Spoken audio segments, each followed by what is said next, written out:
Guys आज की इस वीडियो में हम बात करने वाले हैं स्पीडी के पेज नंबर 8 की। और टॉपिक रहेगा हमारा पर्यावरण।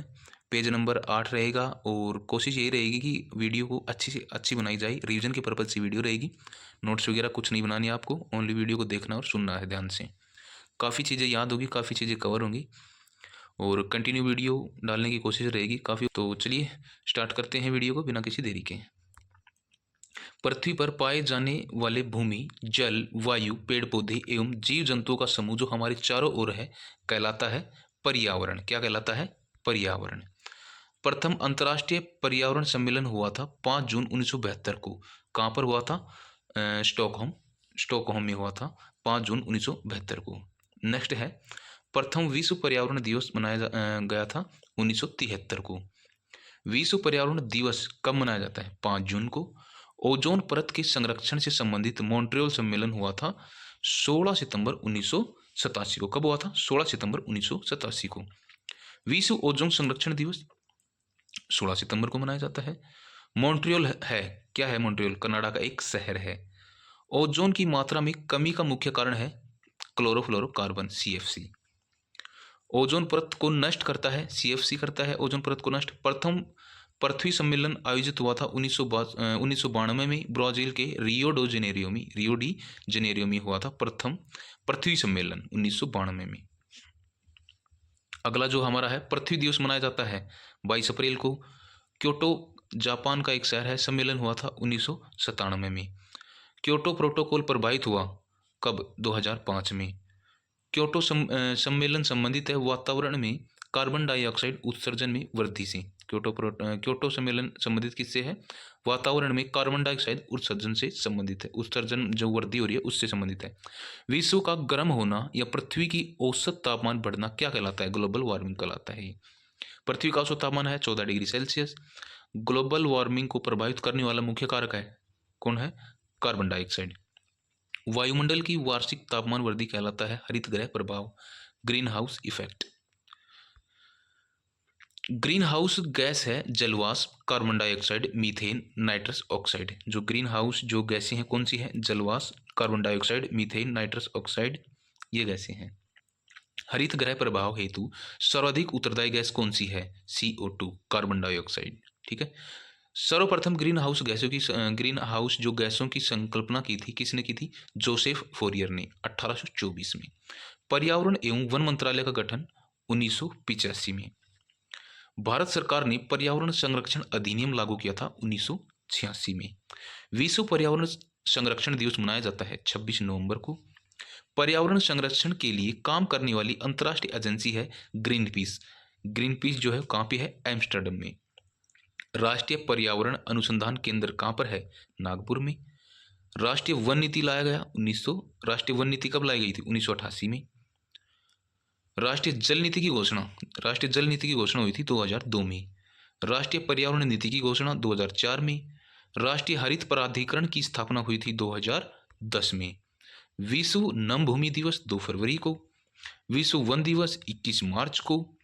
विश्व जल दिवस 22 मार्च को। जैव विविधता दिवस 22 मई को।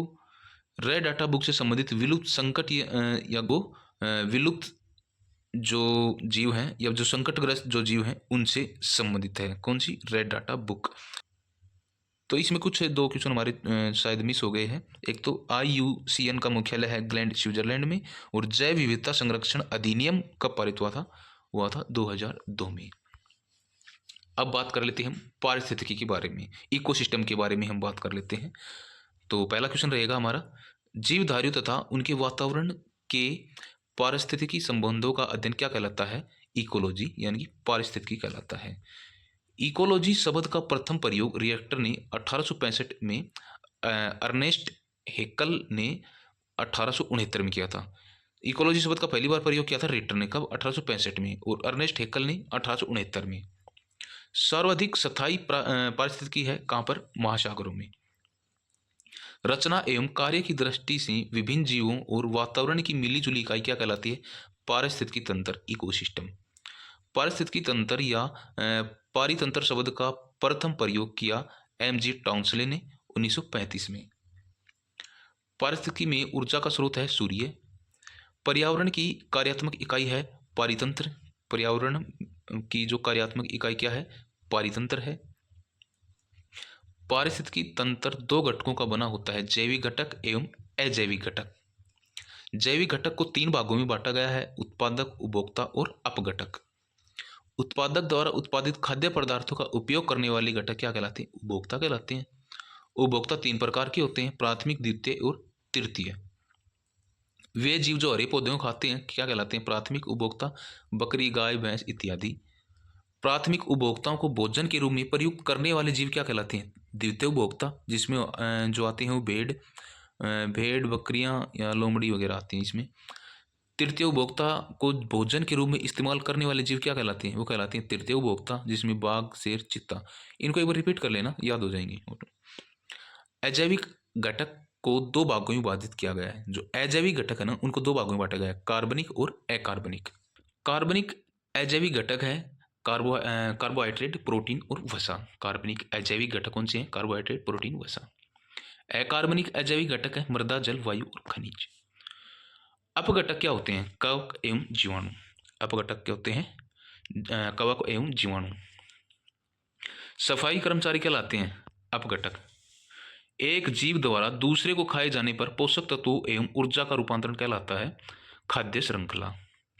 खाद्य श्रृंखला बनती है उत्पादकों, उपभोक्ताओं एवं अपघटकों से मिलकर बनती है। खाद्य श्रृंखला में प्राथमिक एवं द्वितीय उपभोक्ता कहलाता है मानव। किसी पारितंत्र के विभिन्न ऊर्जा स्रोतों की कार्यात्मक भूमिका की तुलना करने हेतु प्रदर्शित किया जाता है ऊर्जा पिरामिड को। ऊर्जा पिरामिड का प्रयोग किया जाता है, ठीक है। ऊर्जा पिरामिड सदैव होता है, सीधा होता है ऊर्जा पिरामिड। सर्वाधिक जैव विविधता पाई जाती है उष्णकटिबंधीय वर्षा वन में। सर्वाधिक जैव विविधता पाई जाती है। पारिस्थितिकी विज्ञान केंद्र है, कहाँ पर है, बेंगलुरु में है। अगला हमारा टॉपिक रहेगा प्रदूषण। प्रदूषण के बारे में हम डिस्कस कर लेते हैं। पहला है वायु, जल या भूमि में अनचाही परिवर्तन जो मनुष्य एवं जीवधारियों के लिए हानिकारक हों कहलाते हैं प्रदूषण। मानव जनित पर्यावरण प्रदूषण कहलाता है एंथ्रोपोजेनिक। क्या कहलाता है, एंथ्रोपोजेनिक, परजैवी, ठीक है, परजैविक। जैव विघटन प्रदूषक है वाहित मल। जो विघटित प्रदूषक क्या है, वाहित मल। वायु प्रदूषक शीशा से प्रभावित अंग है उदर। तंत्रिका तंत्र संबंधित रोग होता है शीशा से, तंत्रिका तंत्र संबंधित रोग। एस्बेस्टोस धूल से प्रभावित अंग है कौन सा, फेफड़ा। एस्बेस्टोस धूल से प्रभावित अंग है, ये अंग है कौन सा, फेफड़ा है। पारा प्रभावित करता है मस्तिष्क को। वायु प्रदूषक कार्बन मोनोऑक्साइड प्रभावित करता है रक्त धाराओं को। भूमिगत जल को प्रदूषित करने वाले अजैविक प्रदूषक हैं आर्सेनिक। जल प्रदूषण को मापने हेतु जांच की जाती है बायोमैकेनिक ऑक्सीजन डिमांड। जो जल प्रदूषक को मापने हेतु जो जांच की जाती है ना, उसको क्या कहलाते हैं, उसको कहते हैं बायोमैकेनिक ऑक्सीजन डिमांड। मनुष्य में रक्तदाब बढ़कर दिल संबंधी रोग उत्पन्न करता है वायु प्रदूषक कैडमियम, ठीक है। ब्राउन एयर शब्द का प्रयोग किया जाता है प्रकाश रासायनिक धुआं के लिए। नेक्स्ट है पीएम तथा एसपीएम से संबंधित है प्रदूषण से। पीएम का तात्पर्य होता है पार्टिकुलेट मैटर, और वायु प्रदूषक है कार्बन मोनोऑक्साइड, सल्फर डाइऑक्साइड और हाइड्रोजन सल्फाइड। इसमें एक मिस हो गया अपना, जो एसपीएम सस्पेंडेड पार्टिकुलेट मैटर। एक होता है पीएम, एक होता है SPM suspended particulate matter. Next है 3 दिसंबर 1984 को भोपाल के यूनियन कार्बाइड फैक्ट्री में किस गैस का रिसाव हुआ था, मिथाइल आइसोसाइड, MIC का, ठीक है। मिनी माता रोग होता है पारायुक्त जल से मिनी माता रोग हो जाता है। मिनी माता रोग सबसे पहले हुआ कहाँ पर, जापान में। नेक्स्ट है नदियों में जल प्रदूषण की माप की जाती है ऑक्सीजन की घुली हुई मात्रा से। सिगरेट के धुएं का मुख्य प्रदूषक है कार्बन मोनोऑक्साइड एवं बेंजीन। केंद्रीय प्रदूषण नियंत्रण बोर्ड है कहाँ पर है, दिल्ली में। जल संरक्षण एवं प्रदूषण नियंत्रण अधिनियम बना था कब, 1974 में बना था। वाहनों से निकलने वाले धुआं में पाया जाता है कार्बन मोनोऑक्साइड एवं सीसा पाया जाता है।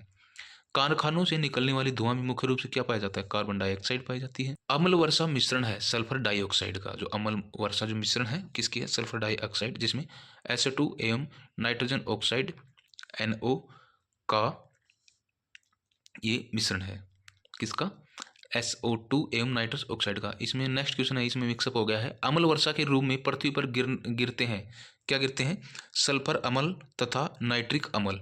जो अम्ल वर्षा के रूप में पृथ्वी पर जो गिरते हैं ना, क्या कहलाते हैं, जो है सल्फ्यूरिक अम्ल एवं नाइट्रिक अम्ल।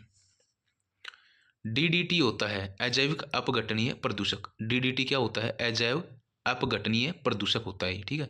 संगमरमर से निर्मित ऐतिहासिक इमारतों को हानि पहुंचाता है सल्फर डाइऑक्साइड। ग्रीन मफलर संबंधित है, जो ग्रीन मफलर किससे संबंधित है, ध्वनि प्रदूषण से। चावल के खेतों से निकलने वाले प्रदूषक क्या कहलाते हैं भाई, चावल के खेतों से जो निकलने वाली प्रदूषक क्या है, मीथेन गैस का निकलता है चावल के खेतों से। तो थैंक यू फ्रेंड्स, आज की वीडियो आपको कैसी लगी कमेंट में ज़रूर बताना। वीडियो थोड़ी स्लो हो सकती है और कुछ मिस्टेक भी हुई होंगी, क्योंकि काफ़ी कुछ डाटा हो जाते हैं, थोड़ा टाइपिंग वगैरह मिस्टेक हो जाती है। बाकी वीडियो अच्छी है, रिवीजन के पर्पज से बनाई गई है, एक या दो बार जरूर सुने, काफ़ी डाटा याद होगा, क्योंकि स्टैटिक जीके है, इसको बार बार पढ़ने से ही याद होगी। तो वीडियो को एक या दो बार, जितना आपको टाइम मिले उतना एक दो बार रिवीजन के पर्पज से देखें, इसको याद होंगी। और बुक एक बार जरूर ध्यान रखना, बुक भी एक बार इसको पढ़ लेना, काफ़ी चीज़ें हैं ऑटोमेटिक याद होने लगेंगी आपको।